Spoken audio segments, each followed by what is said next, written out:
Hi, I'm Renabelle DeMillo. Welcome to Asian American Life. In this special literary edition, we are celebrating the works of Asian American authors and how they've changed the literary landscape. Many of their best-selling titles are sold right here at the Kinokuniya bookstore. Kinokuniya first opened its doors in Tokyo in 1927. Today, they're the largest bookstore chain in Japan and have nearly 100 stores worldwide, including the Middle East, Australia, and the United States. Here at the New York headquarters, you'll find everything from Japanese and Asian American novels to comics and anime. Asian American writers have been publishing since the 1880s, but little is known about their history and how they became award-winning bestsellers. In the late 19th century, Asian American literature focused on the struggles of assimilating into American life. At the turn of the century, works like Sui Sin Far's Mrs. Spring Fragrances and Young-Hil Kang's The Grass Roof showed the Asian American experiences to the mainstream audience and were well received by critics. After the Chinese Exclusion Act was repealed in 1943, Chinese American literature grew in popularity. Jade Snow Wong's Fifth Chinese Daughter, a story about the daughter of immigrant parents navigating both her Chinese and American heritage, captured the hearts of America. By the 1950s, many Japanese American writers wrote about their internment experiences during World War II, which drew the attention of scholars. But it was the novel Flower Drum Song which caught Broadway's and Hollywood's attention, putting Asian American literature on the stage and screen. The 1970s was a period of student activism.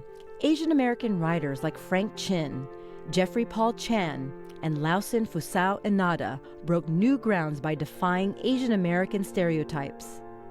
By the 1980s and 90s, Maxine Hong Kingston's The Woman Warrior, Amy Tan's Joy Luck Club, and David Henry Wong's M. Butterfly achieved critical and commercial success, elevating Asian American literature to mainstream popularity.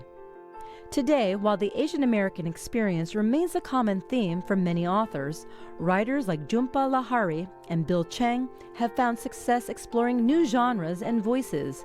Their literature has inspired a new generation of authors to take risks and share their stories. To learn more about the show, like our Facebook page at Asian American Life. Now let's take a look at some of the best-selling authors we're featuring.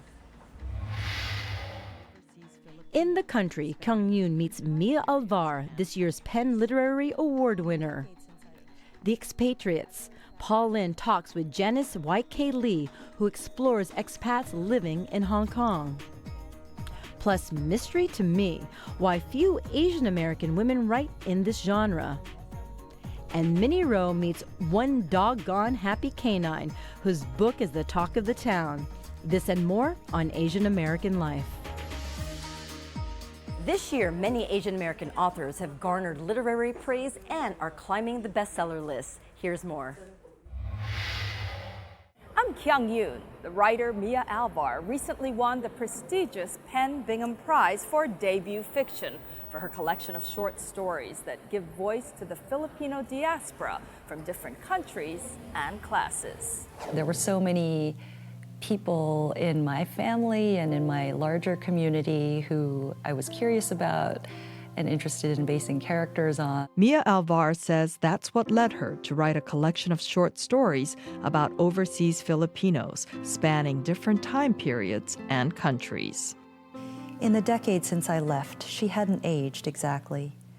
To my eyes, she seemed not older, but more frail, more tired, softer spoken. Her book, In the Country, brings to life the stories of Filipino men and women who, like many of her aunts, uncles, and her own father, left their homeland in search of better jobs and opportunities, often to support their families back home.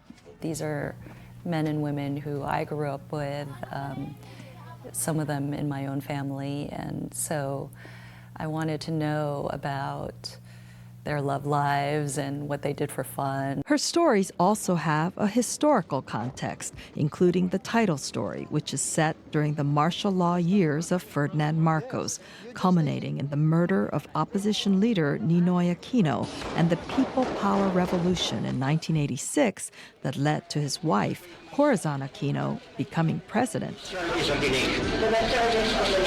help me God. But the focus of Alvar's stories is seldom on the history makers. Rather, it's the everyday working people, giving readers a personal lens on how historic events affect ordinary citizens. The settings of the book are taken from the settings where I grew up, the Philippines, the Middle East, and the U.S. Home for Alvar is now New York City. Born in Manila 38 years ago, she lived there until the age of 6 when her family moved to the Middle East.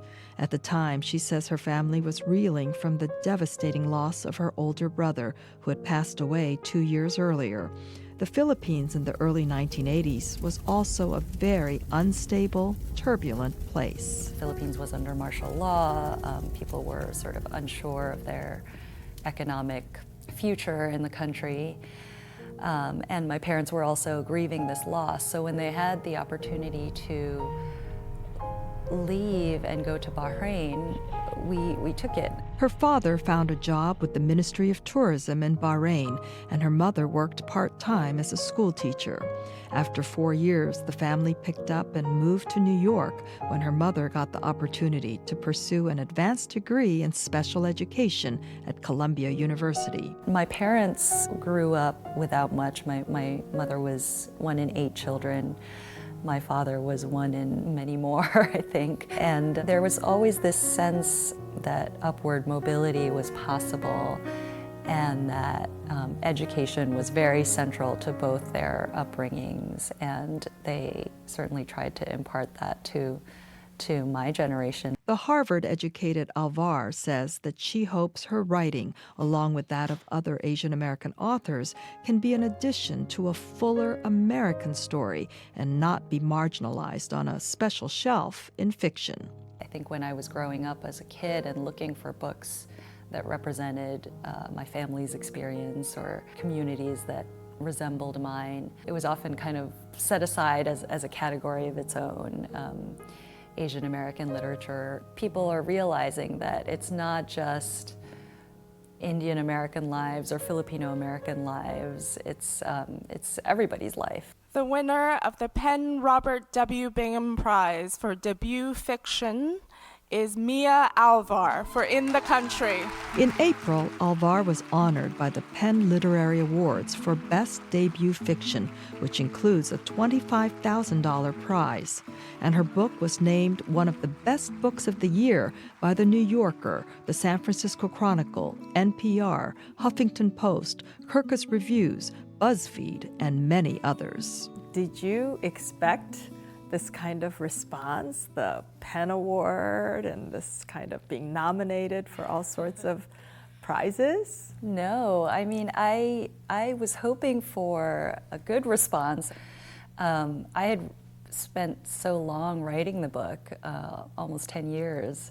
So by the time it was over, I just really wanted to write the best book I could. What does a prize like that mean for the shelf life of a book? Oh, it makes a huge difference, and I think even the nomination was fantastic because that it'll have a little sticker in a lot of bookstores, and it'll just have that extra little bit of validation that helps, I think. And Mia Alvar is now working on a full-length novel that builds on the themes of migration and diaspora, topics that are clearly close to her heart and experiences. I'm Kyung Yoon for Asian American Life.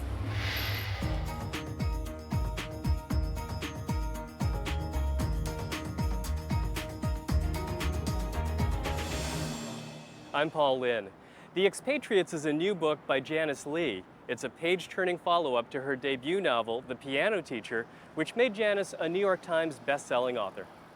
We caught up with Janice at her publisher, Viking Books. She and her family recently returned to New York after living 10 years in Hong Kong. The world that's described in The Expatriates is very much very similar to the one that I was living in. So that's a lot of observation. The characters in the book are all imagination.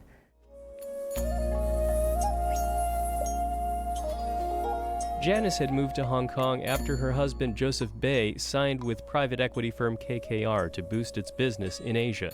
She became a so-called trailing spouse, complete with the perks of expat life, like live-in domestic help.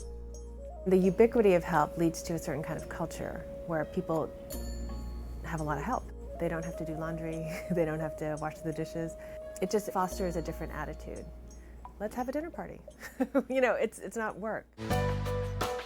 We get an insider's glimpse into this world. The clubs, the lunches women do, the social detail helps ground her protagonists, women, mothers struggling with vastly different lives, but all uprooted from somewhere else and plunked down in Hong Kong. Janice also uses great detail to describe settings and neighborhoods, as she does in a passage featuring one of the main characters, Margaret. Margaret loves driving in the open, empty streets early in the morning, seeing the world slowly wake up. She sees both women and men in clothes from the night before. She thinks that anyone up at this hour is a saint or a scoundrel or a little bit lost. Yeah, I think that we're all a little bit lost. Certainly, if you're reading the book, it's something that makes you more keyed in. Perhaps a lot of people identify with that kind of a statement that really brings them into this world. I think it's more interesting to read about people who are lost than read about people who are perfectly settled. There would be very little to write about.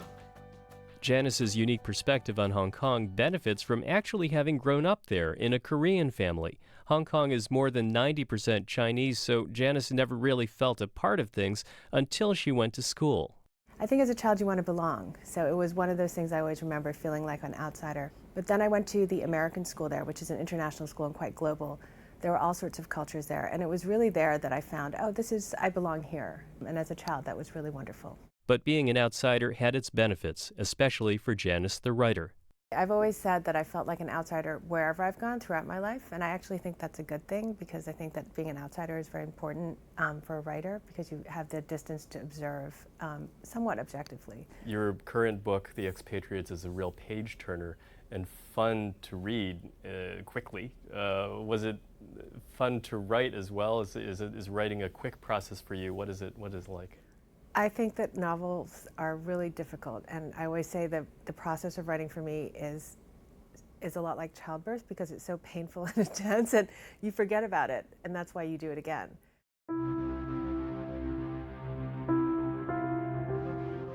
The childbirth metaphor really does work for Janice. She started writing her first novel, The Piano Teacher, when she was pregnant with her first child.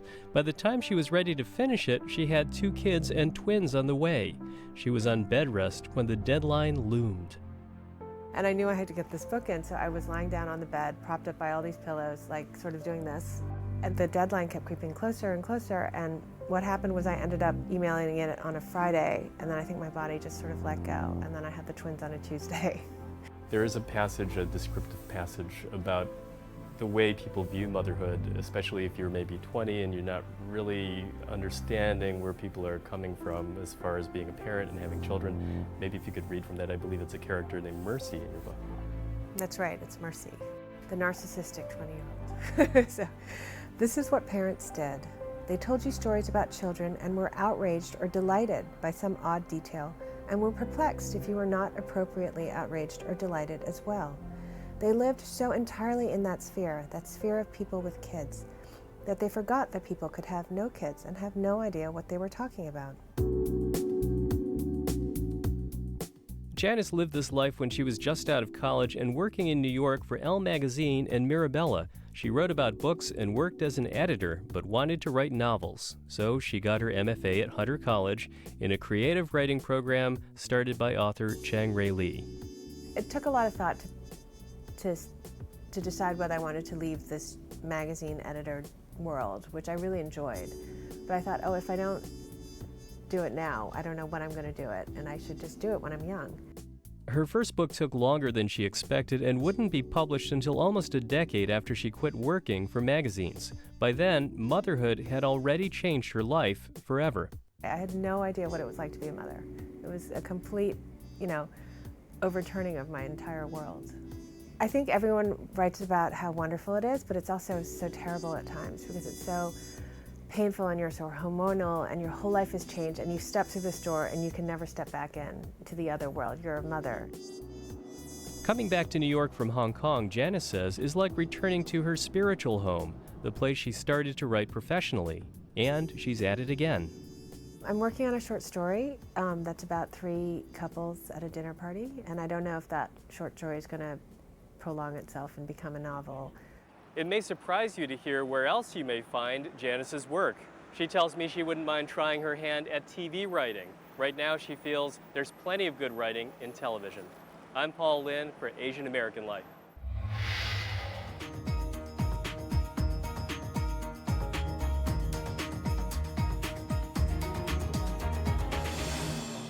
Mysteries are one of the top sellers in publishing, but there are few Asian Americans writing in this genre. I met up with 2 authors who shared their secrets in crime fiction. Shocked silence greeted the news that Sano couldn't believe. Security in the palace was the tightest in Japan. How could someone have stabbed the shogun? Books can transport you to another time. In the Sano and Chiro mystery series, readers are transported back to feudal Japan, the time of samurais.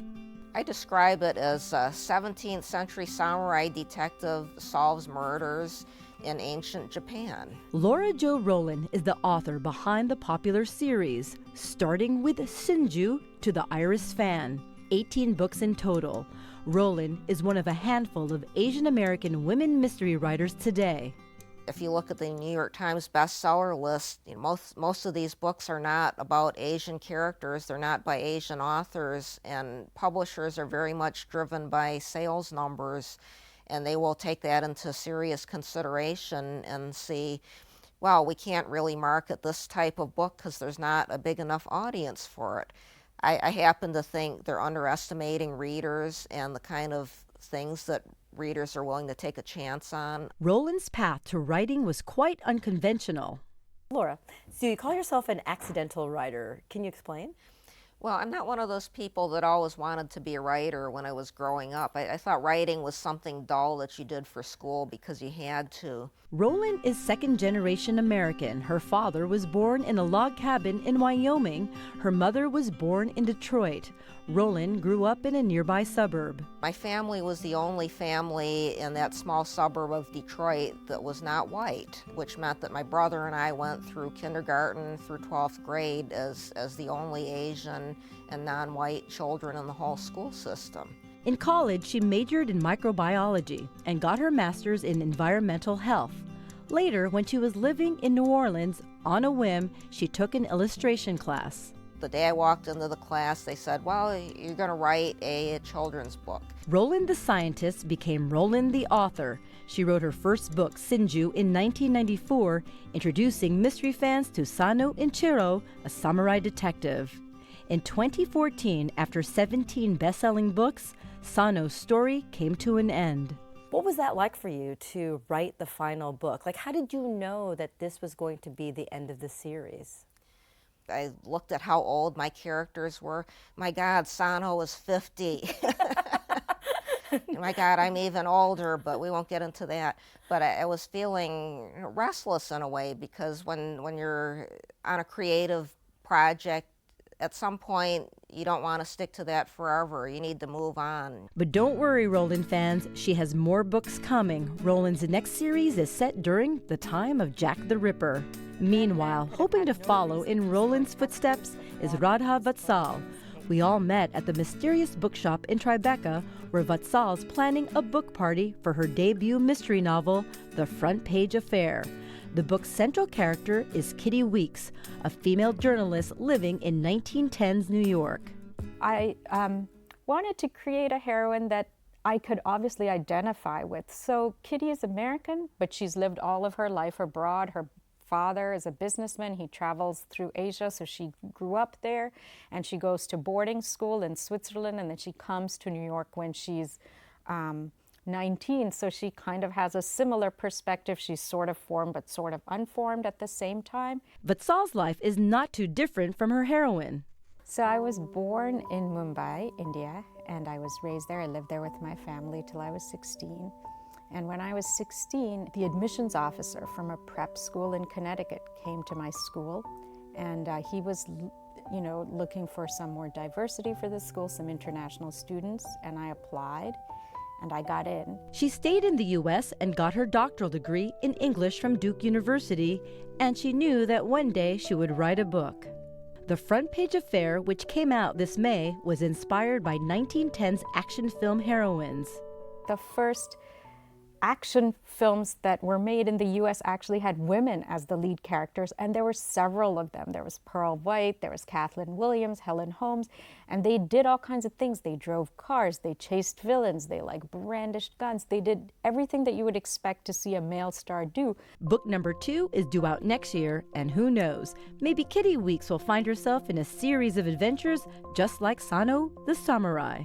I'm Ernabelle DeMillo for Asian American Life.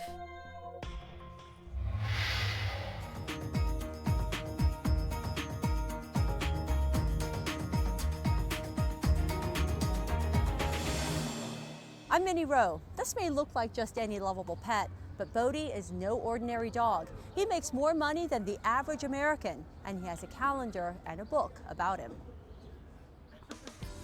At first glance, Bodhi is just your average dog. He loves a good belly rub, checking out interesting smells in mysterious corners, and meeting other four-legged friends in the park. Bodhi, look here. But when it's showtime, Bodhi sheds his doggy persona and becomes Bodhi, the menswear dog. Stylish, classic, debonair.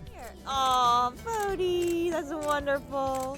We met Bodhi, a 7-year-old Shiba Inu, and his owner Yena Kim outside the Barking Dog on New York City's Upper East Side. I asked Kim about Bodhi's overnight transformation from lovable pet to internet sensation. One lazy afternoon, Dave and I had watched Wes Anderson's Fantastic Mr. Fox, and you know how he looks like a fox. So Kim and her husband, Dave Fung, thought it would be funny to dress up Bodhi in Fung's clothes and snap some pictures. We fully expected him to run away, but he just kind of sat there and started smiling, and we were so confused by it all, so he snapped a few more photos, and then we posted it to our personal Facebook thinking our friends would just giggle at it. It got rave reviews from their friends who suggested that this had the potential to be more than just a one-time gag. So the next day, we spent some time putting together a Tumblr and some social media channels for him, just as a joke. And the Monday, so the day after the Sunday, got picked up by GQ's blog. And from there, it just, networked into the internet. From there, it went viral. Menswear Dog, Bodhi's stage name, became such a hit that Kim and Fung quit their day jobs to manage Bodhi's career as a model. Honestly, we didn't expect it at all, and we, didn't have any business plans for this or anything. We were just happy that people responded to it positively. Bodhi has modeled for top designers like Salvatore Ferragamo, Coach, and Banana Republic, to name a few. He typically earns several $1,000s per modeling shoot, even more than some of his human male model counterparts. He has more than 200,000 Instagram and Facebook likes, a calendar in 2014 with another one in the works for 2017. It is absolutely surprising, and I'm so thankful for it because none of this was expected, and I'm just happy I get to work with my dog. Can't complain. Kim and Fung even published a book 2 years ago called Menswear Dog Presents the New Classics, which has been translated into 4 languages, including Korean, Chinese, and Estonian.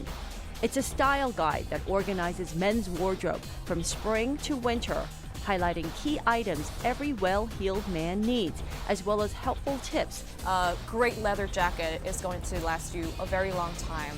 And we show you how to take care of it, we show you how to style it with other items, and the best part is everything is modeled by Bodhi.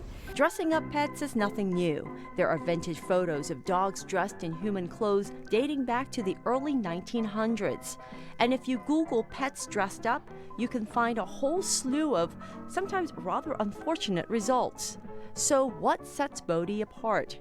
Kim believes it was a combination of her background as a fashion designer, her husband's as a graphic designer, their social media savvy, and most of all, Bodhi's good looks that propelled Menswear Dog into international stardom. I have to thank him as well because he just has the perfect face for it and the proportions for it. Just like any model, Bodhi has his up and down days. Then it's showtime. Bodhi sits patiently, the consummate professional, as Kim dolls him up in the latest trendy fashions, fixes his fur, fusses over him, and pumps him up. Oh, look, now he's posing. And I turn on some music for him, and he really gets into that chill zone, and that's the best time to take photos. While on the surface, it may look like Kim is just playing around with her dog, but she is quick to point out that it truly is a full-time job. I don't think a lot of people realize how much work that is because it's such a feel-good territory. They're like, oh, that's just a shirt on a dog. But a lot of work actually goes behind it. Kim says Bodhi is a natural-born model and people pleaser, and thinks he loves the attention as much as she loves lavishing it onto him. Especially when we go to events, it's funny because in the car he'll just be like sitting there, and we get out, and when we walk through the door and there's cameras and there's people, he lights up and he starts smiling. And this is something that I can't teach, obviously, but he does it. And so it makes me feel like he does enjoy it. I hope so. Bodhi has a new sister, a 5-month-old Shiba puppy named Dylan. No word on whether the brother and sister will become a modeling duo. I'm Minnie Rowe for Asian American Life. We hope you enjoyed our show. Be sure to stop by the Kinokuniya bookstore, the largest Asian bookstore chain in America. And to learn more about our stories, like our Facebook page at Asian American Life. I'm Ernabelle DeMillo. We'll see you next time.